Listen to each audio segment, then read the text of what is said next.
Hi, I'm Gary Ray Smith, the Knitting Man, and this is episode 3, How to Cut a Steek.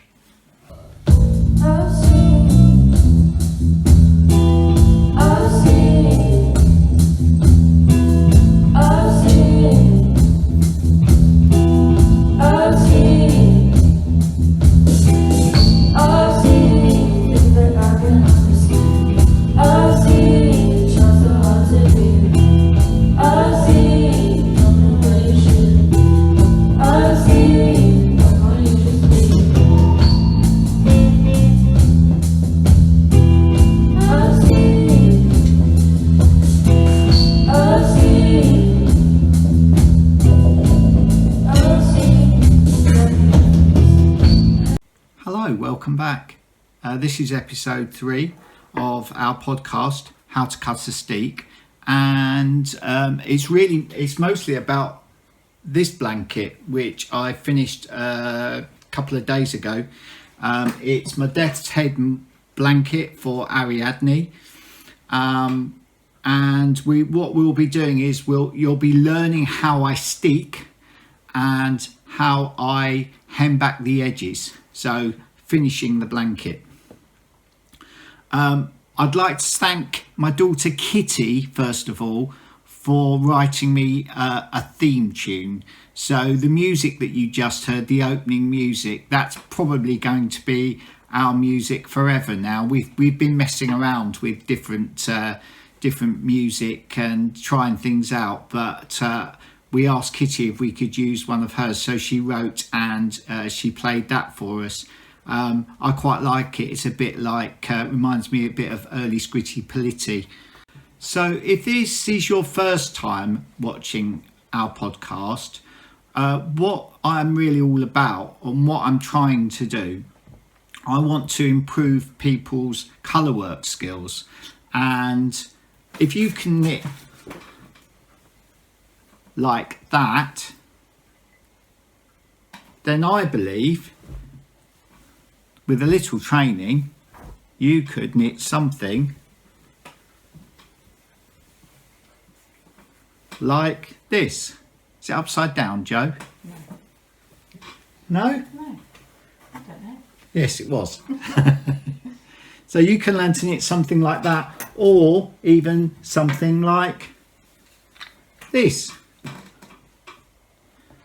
So that is what we're all about. We're trying to improve people's colourwork skills. So in this episode, first of all, we're going to be finishing the Death's Head moth blanket.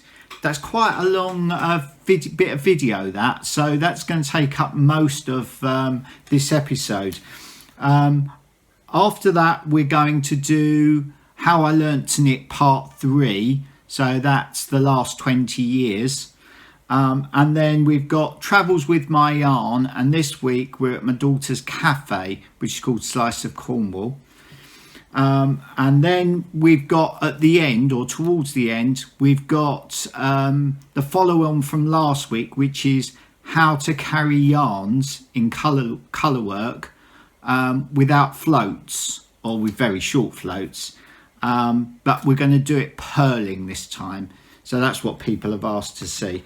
So I was going to be answering questions this week as well, but because the steeking of the blanket's quite long, and because I've had so many questions, and also because we're ahead of the game, the idea is that we're going to put out a video every week, but we are 2 or 3 days ahead this week, so which is pretty good. So what I think we're going to do is put this episode out, and then we're going to do like a little mini episode with me answering questions. I mean, for instance, I had this question from Sarah. I'm going to read it out. Please, could you give me advice on choosing random adjacent colourwork pattern blocks on a garment? Well, I could talk about that all day long. I'll be happy to talk about that all day long. Mrs. Smith wouldn't be too pleased, but I could. So for that reason, I think we'll do an episode and maybe try and get it out towards the end of this week, and it'll just be purely me answering questions. So without further ado, this is how to cut a steek. So here I am planning to cut the steek on my Death's Head Moth's blanket, and I'm going to cut the steek down there, and so you can see that I've already crocheted this side of the steek. Now the crochet line there does two jobs. One, it stops the knitting from running, but two, it actually gives quite a nice fold, and the knitting will actually naturally want to fold back to create the hem when that goes on there. I don't know if you can see that. So I wouldn't normally use that contrasting colour. I'd normally use black, along black on black, so that it wouldn't be seen so much, but I've put a contrasting or lighter colour on there so you can see what I'm doing. So I'm going to crochet a seam along there, and I'm going to crochet a seam down there, and when I've done that I'll get back to you. But in the meantime, I'll just show you a close-up of me crocheting along the seam. So I've got this folded over, and I'm putting the needle between two pieces of black yarn, so it's the V that's running down the middle of those. So I'm just going, I don't know what it's called actually, because I don't really know much about crochet. My brother is the crocheter in our family and I'm the knitter.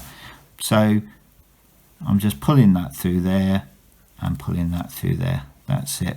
That's the stitch that I'm using, whatever. It's probably just the simplest crochet stitch. I've got no idea what it's called. If you do know, put it in the notes below. But that's all I'm doing. I'm just running down that line.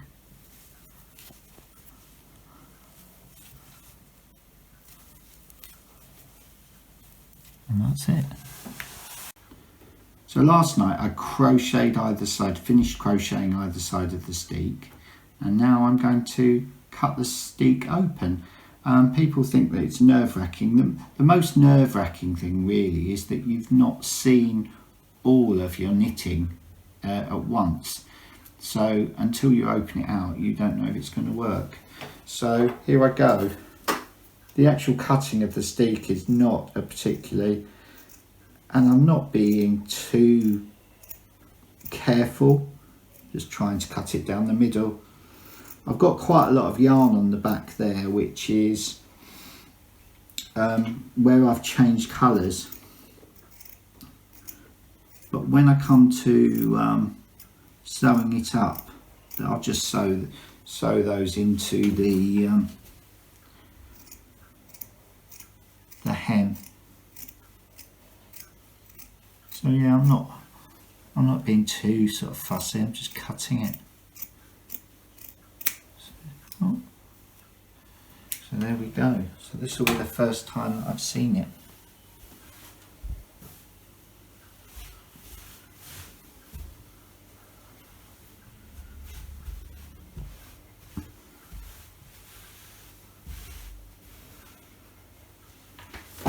So I just want to show you there how that crocheted, which is the hem, the crocheted hem, wants to fold over.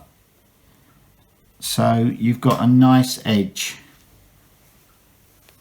So I don't know if you can see that. And it wants to do that all the way along. And then on the back there, we should have a lot of strands that, I've got many on this side. I'll just turn over. So these strands, some of them will be cut, but others of them, I'll just put them inside the hem and sew them back. So that will be the next thing that we do.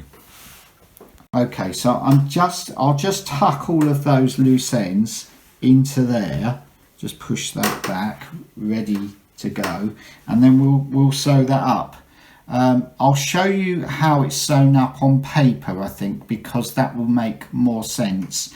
And what I will do is, I wouldn't normally sew it up in a contrasting yarn. I'd normally again sew it up in black, but I'm going to sew it up this time in that green again, so that you can actually see my stitches. But let me first of all, let me show you on paper. So stay there, Joe. The Knitting Widow's actually called Joe, people, if you didn't know. So that's the crocheted edge there, and that's the edge we're going to be sewing up. So it's like that. And what we're going to be doing is we're going to start here and we're going to make stitches. Those stitches will be, so we'll go under there and then over there. So on top it will look like this. The stitches will look like this. So that will go under and through and out again. And so we'll go up doing that, and then we'll come back down again with the stitches going the other way. And it hasn't really got to be that neat, but you'll see in a minute when I sew that up. So I've got quite a long piece of yarn on there. Hopefully I'm going to get to that end in one. So I'm just going to tuck a few ends in before I start. Fold that over. Now I want to capture some of the yarn that's underneath there, but what I don't want to do is my needle be visible on the front. So I'm capturing some of the yarn there, and I'm just coming through there, which is by the purled bit of rib.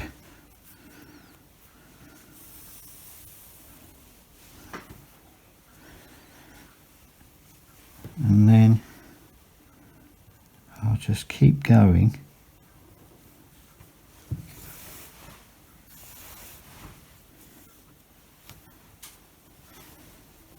So that's the idea. That's what we're trying to do.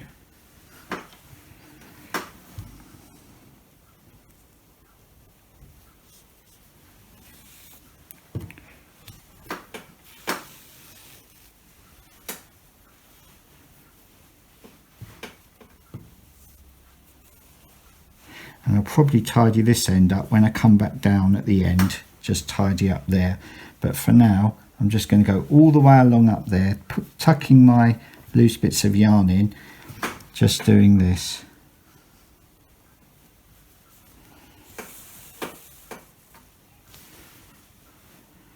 Okay, I'll come back to you in a second when I start coming back down the other way. So I'm just coming up to the last few stitches now. Joe, can you just show the... So I've gone all the way along. It's quite tidy already.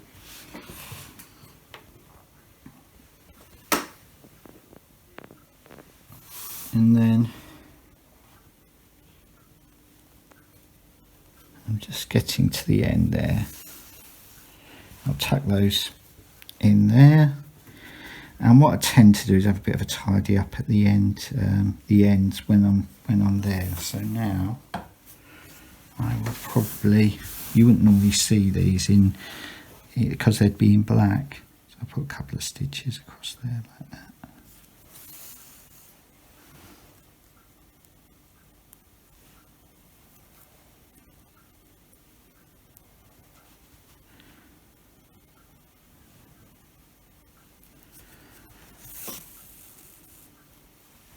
To keep it nice and tight at the end. So now I'm going to go back that way. So I'll just come out first.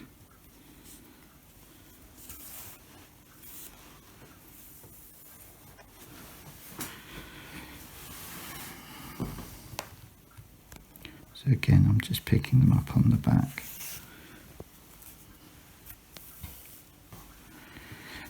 So this time they'll go in the opposite direction.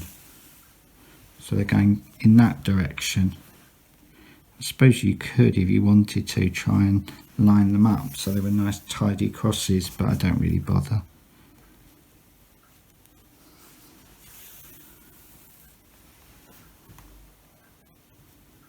So I'll see you when I get to that end. Okay, so I'm just coming to this end now, and just a few more stitches, and I'll just tidy that end up. So stay there, Joe, I'll move this round, and then just tuck those little bits in there, and we'll just get that edge just finished.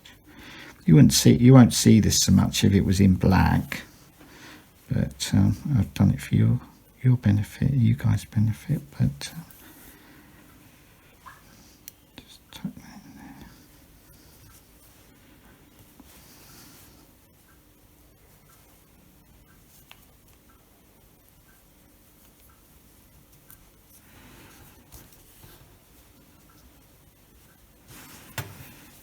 And there we go.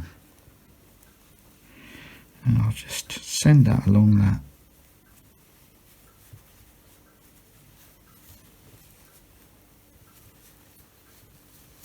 And then I will pull that through. Scissors. Trim that off. And then I'll just let you see the hem. So there it is. And I haven't been too tight, I did it quite quickly. And then the other side.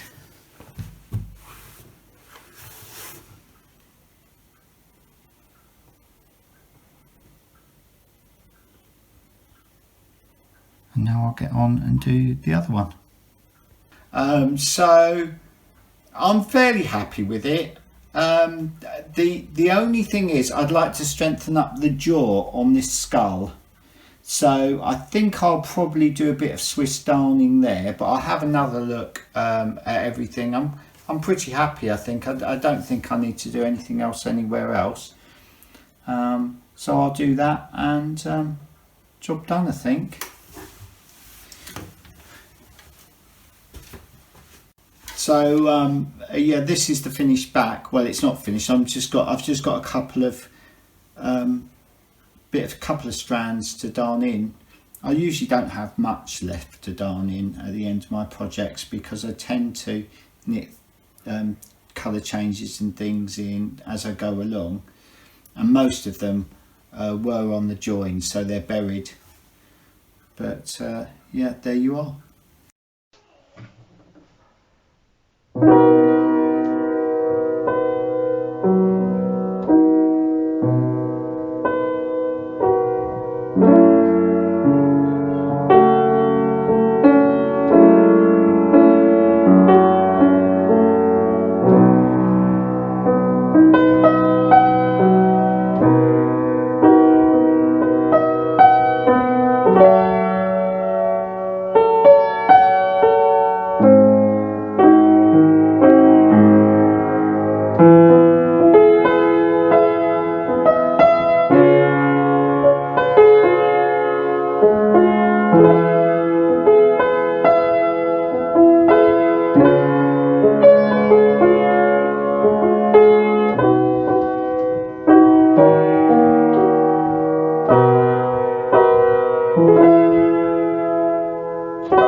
So I hope you enjoyed that. At the end there we had Ariadne. She wouldn't sit still. We were like trying to make her sit still so we could film her, but she wasn't having it. But that's my granddaughter Ariadne, whose blanket is. But she seemed to like the blanket. She seemed very pleased. I also I also spoke about my brother in that clip as well. He's Yarn Gods on Instagram. His name's Paul. At some point, if people would like it, I could get him in and we could talk about crochet as well. So let me know in the comments below if that's something you'd like to see. And Mrs. Smith just reminded me that I haven't done Mug of the Week. Now, it wasn't something that I intended to do, Mug of the Week. It was just a silly flippant thing that I started, but now apparently it's a thing. So the Mug of the Week is I'd rather be knitting. And also I'd like to thank my son-in-law George for writing me some incidental music that we can use for our video. So that piano music that you just heard then was my son-in-law George, so thank him for that. So now we're going to finish off my knitting history. It was originally called How I Learnt to Knit, but we're now on the last 20 years, so that's the next section, How I Learnt to Knit.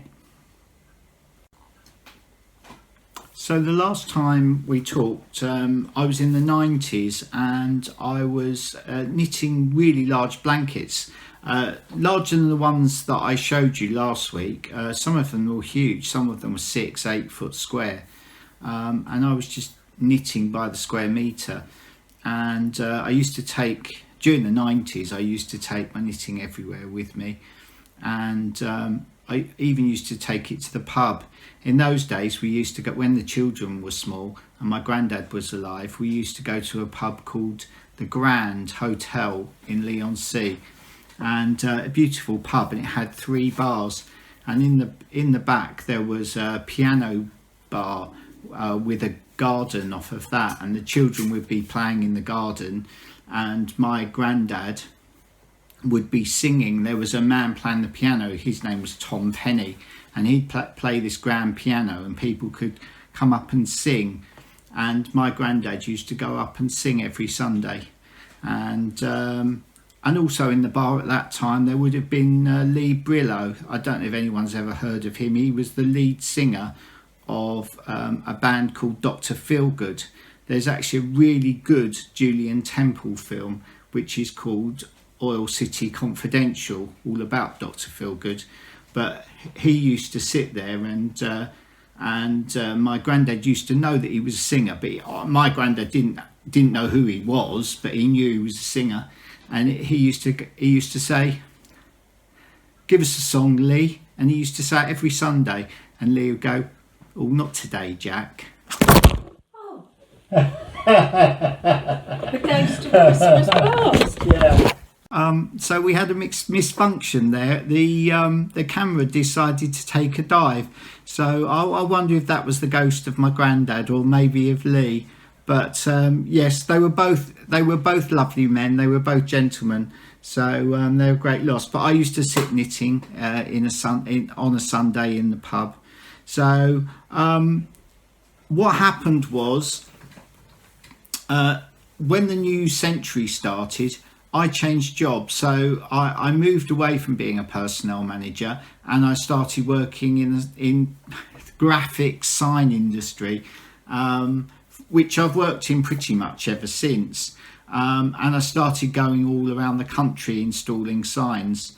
And so I kind of gave up on knitting. So probably for about 10 years, I didn't really knit. So up until about 2010, I didn't really knit a lot. It was a huge gap, really, 10 years. And then around about 2010, I wanted fair rolls again for myself. And so I started knitting fair roll jumpers. So I'd gone from, in the 90s, knitting sort of really thick yarn, big needles, rather like a lot of people do these days, really. But I was running lots of yarn together to make the thick yarn. So in 2015, Arthur was born, my first grandchild, and that's when I wanted to produce heirloom blankets for them, or for him initially, and that's when picture knits came back into my life really, and so I won't go into too much depth about my knitting since then, because I think I will go through all of those knits over the next few weeks in separate episodes. So that's it really. So I've gone full circle from the Martin Kidman, being interested in ferrule, going into doing thicker stuff, and then coming back down into the finer work. So it's quite interesting. It's been interesting actually for me to go through it all and think about it. So next we've got Travels with My Yarn, and this week we are at my daughter's cafe, which is called Slice of Cornwall.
So that was Travels with My Yarn, and we were at Slice of Cornwall. Sophie, if you wouldn't mind, Sophie's my daughter who owns the cafe. If you wouldn't mind putting a link to your cafe in the comments, that would be lovely.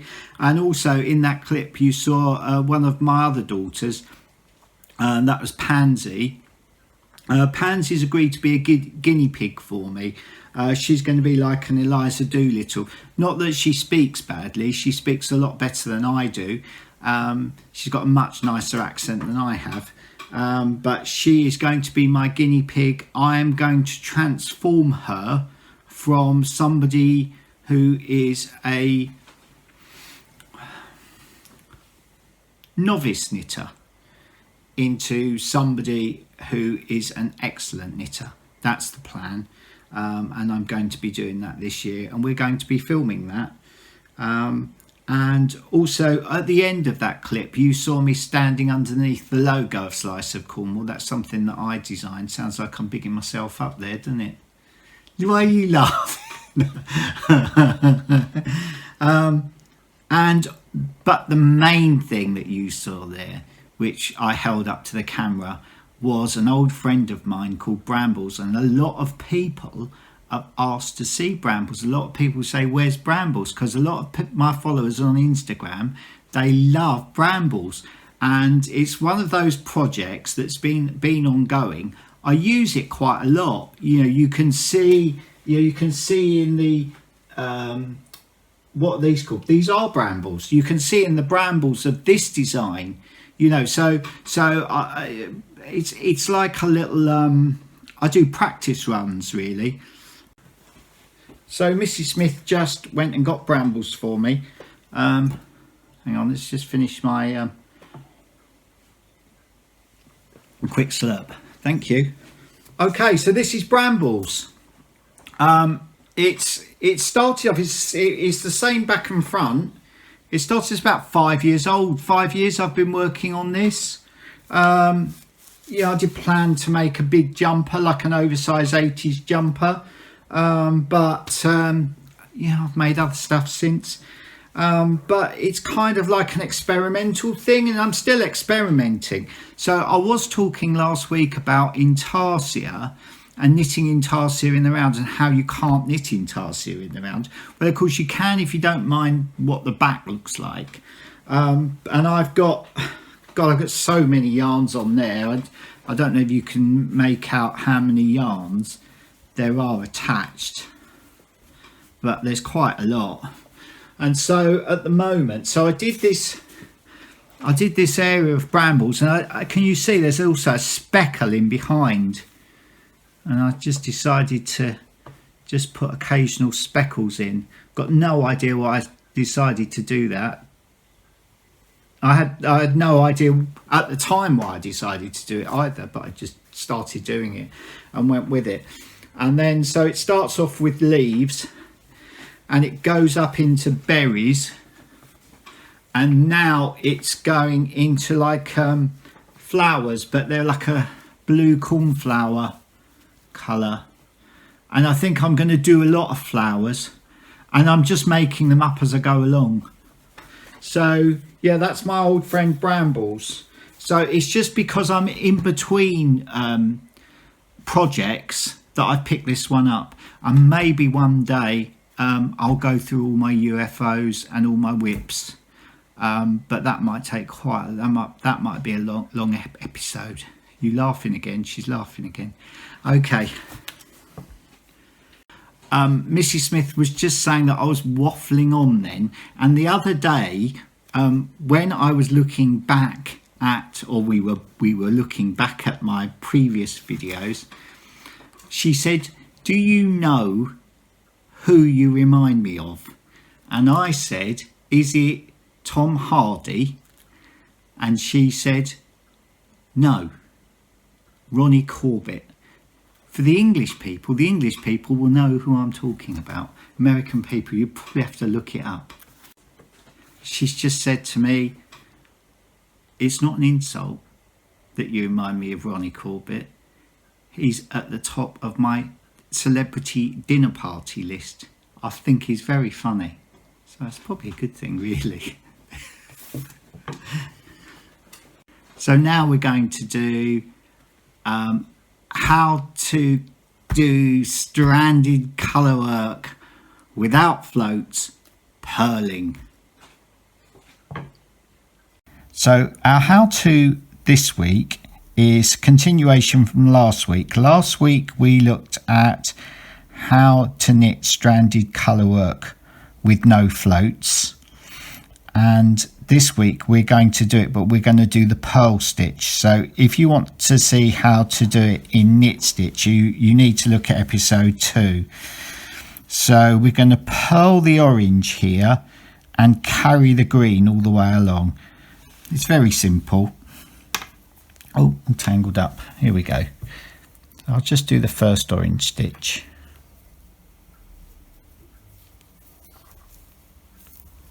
Okay.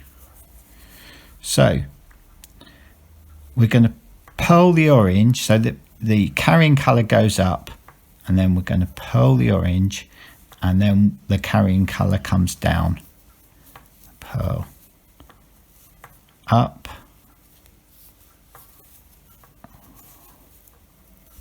and down, up,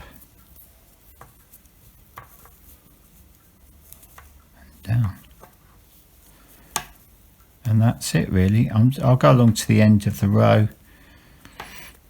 There's no tension on that green, it's just goes where it goes.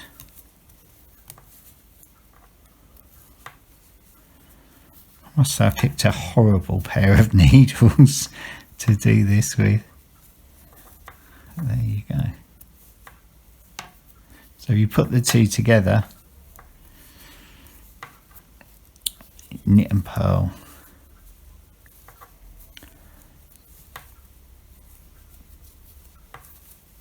I'll turn it round in a second so you can see how it looks on the front.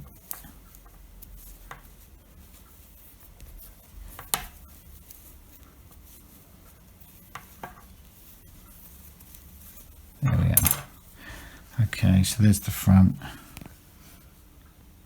And there's the back. And as you can see, I've done a few rows now.